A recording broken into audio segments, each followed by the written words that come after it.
Welcome back to the Mindset Forge podcast. Barton Bryan here, your host as a trainer and 49-year-old athlete, somebody who's really trying to stay as healthy and as strong as I can as I'm, getting into my 50s and beyond.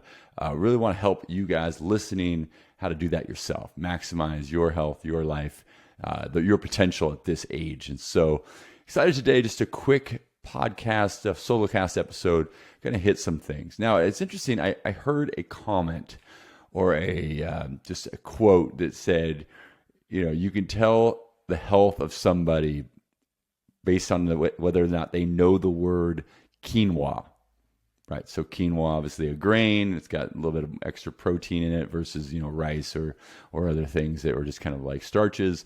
But the idea that if you know what quinoa is, not even that you eat quinoa, but if you know what quinoa is, then you're probably healthier than somebody who doesn't. And that's just kind of, maybe you shop at Whole Foods or, you've been introduced to a diet that has something like quinoa in it, which is probably more of a Mediterranean, plant-based diet, things like that. So it was just an interesting thing. I thought, wow, that's funny.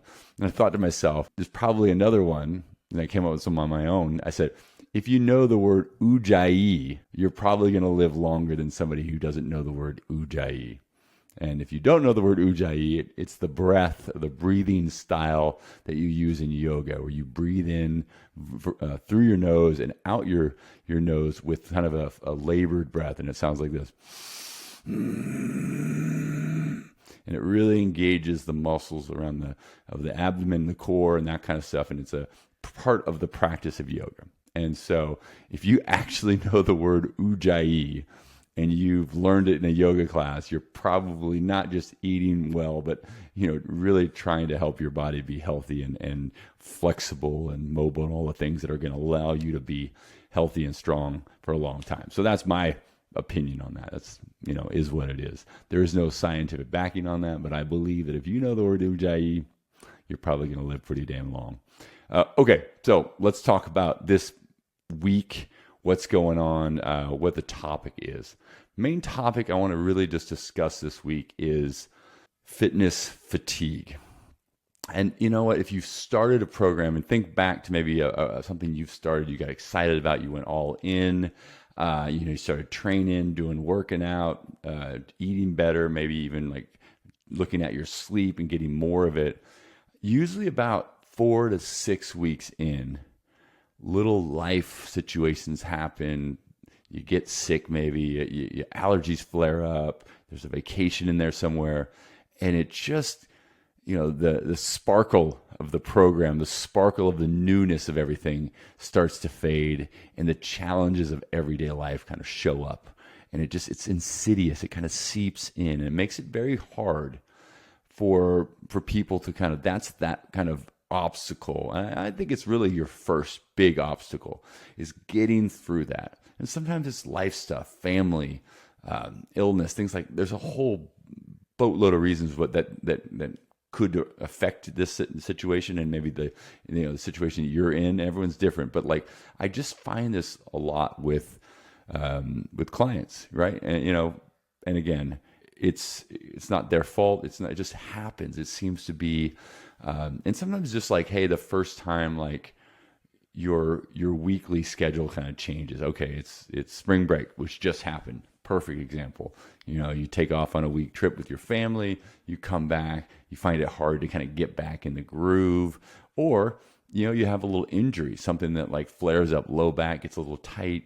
You start feeling it when you're working out. You get nervous about injuring yourself, and that slows your progress down. That kind of pulls your mindset out of that kind of enthusiasm that you probably had early on.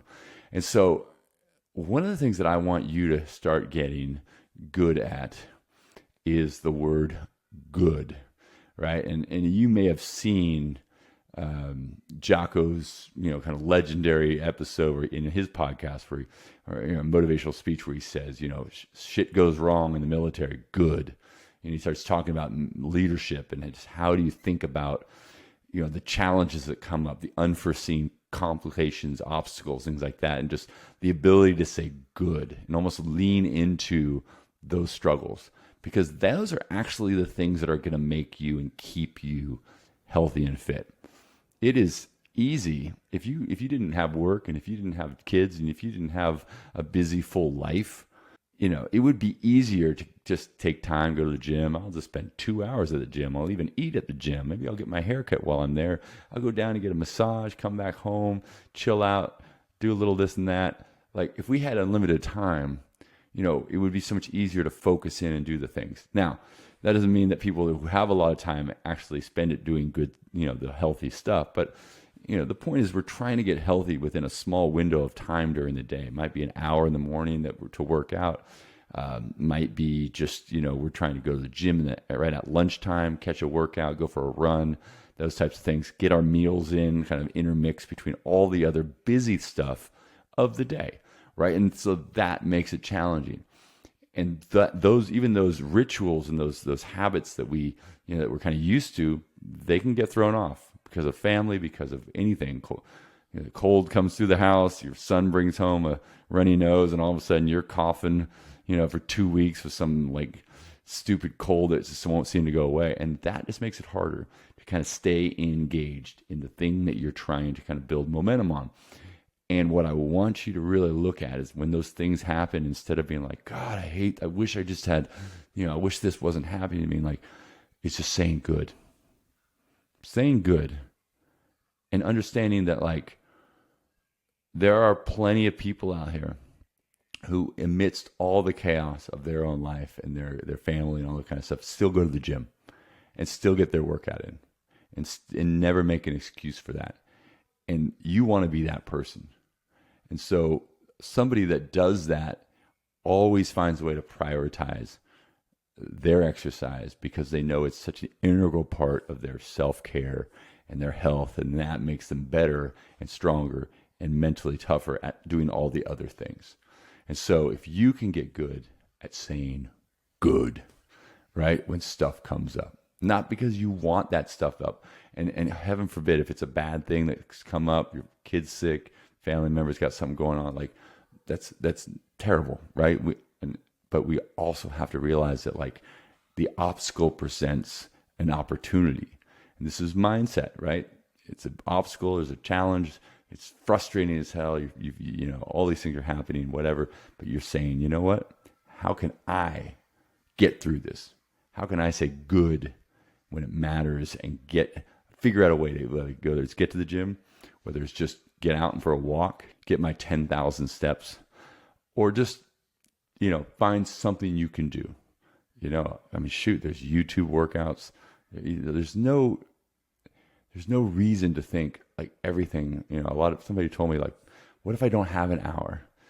And I said, who told you an hour was the amount of time that was like necessary to be healthy, right? If you have 20 minutes, go do 20 minutes, right? Go jog. If you jog straight for 20 minutes, that's that's usually 2.5, 3 miles, maybe more, right? You can jog for 20 minutes. That's a great workout.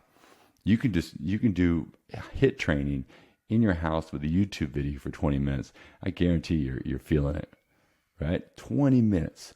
Even stretch or do mobility for 20 minutes, right? That 20 minutes is perfect, right? Now, more can be better, more calorie burn, you're working more muscle groups, that's fine. But 20 minutes is still better than nothing. It's still better than zero. So that's sort of the perspective I want you to have today. First of all, just say good when crap happens and life is harder and it's like things came up, your boss told you got something due on Friday instead of Monday, and you're like, man, now I got to I can't go work out this evening because I got this thing I got to do. Just say good. Okay, figure it out. That's all I got for you. 10-minute little solo cast. Hey, by the way, got this Biohacker World Conference here in Austin, Texas, April 6th and 7th. Definitely want to check it out. It's at the Holiday Inn, downtown Austin. A bunch of my clients, friends, and I are going. If you want tickets, let me know. You can use the email. Shoot me an email. Let me know you want tickets to that event. It's the 6th and the 7th. There's stuff going on the 6th and the 7th, so you can kind of show up to the times that you want to be there, see the speakers you want to see. I'm on a panel there. It's going to be a lot of vendors and things, people talking about all these different ways to biohack your health, as you get into your 40s, 50s, and beyond. So should be a fun event. Can't wait to be there. So check that out. Also, information in the show notes. All right. Thanks for listening to the Mindset Forge podcast.